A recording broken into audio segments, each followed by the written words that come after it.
gastroenterologist. I am working at Pratha Hospital, Kanpur. So I have got a vast amount of experience. I am practicing for last 13 or more years. So दोस्तों आज के बाद जो session है उसमें हम लोग इन्फ्लेमेटरी बाउल डिसीज, जिसे शॉर्ट में हम लोग आईबीडी कहते हैं, उसके बारे में कुछ जानेंगे।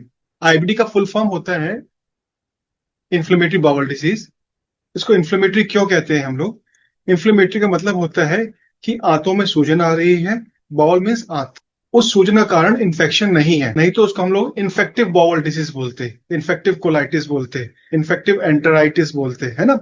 ये सब चीजें होती हैं। सो इन्फ्लेमेटरी बाउल डिजीज जो होती है वो आंतों में सूजन, छोटी आंत हो या बड़ी आंत, बट उसमें इन्फेक्शन का कोई रोल नहीं है। सो इन्फ्लेमेटरी बाउल डिजीज को जो है दो पार्ट्स में डिवाइड किया जाता है।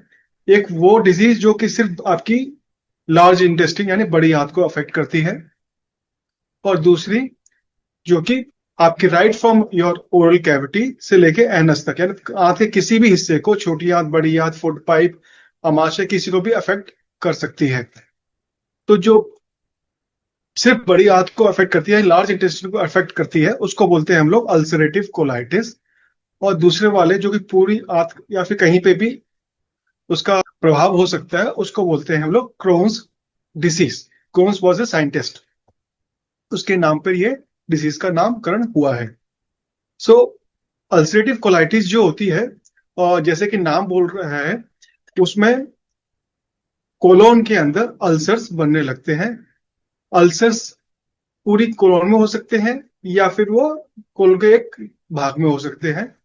तो इसलिए इसको हम लोग, जैसे कि हम जानते हैं आंत का जो पार्ट्स होते हैं, ascending colon, transverse colon, descending, sigmoid and rectum, ऐसे पार्ट्स होते हैं। अब डिसेंडिंग, सिग्मॉइड और रेक्टम को हम लोग लेफ्ट साइडेड कोलन बोलते हैं और बाकी को हम लोग राइट साइडेड कोलन बोलते हैं। तो ये कोलाइटिस जो होती है, अल्सरेटिव कोलाइटिस, आंत के किसी भी हिस्से को प्रभावित कर सकती है। तो ये लेफ्ट साइडेड कोलाइटिस हो सकती है या फिर पेन कोलाइटिस हो सकती है। और अल्सर इसके जो सुपरफिशियल होते हैं, और जब अल्सर स्प्रेड करते हैं ऊपरी सतह पर, तो ये ब्लीडिंग करते हैं, ठीक है ना। उसके विपरीत जो क्रोन्स डिसीज होती है वो पैचेस में होती है। अल्सरेटिव कोलाइटिस कंटिन्यूअस होती है और क्रोन्स डिजीज पैचेस में होती है, यानी कि दो पार्ट ऑफ इंटेस्टाइन अफेक्शन के कारण प्रभावित है, और उसके बीच का जो पार्ट होगा वो बिल्कुल नॉर्मल होगा।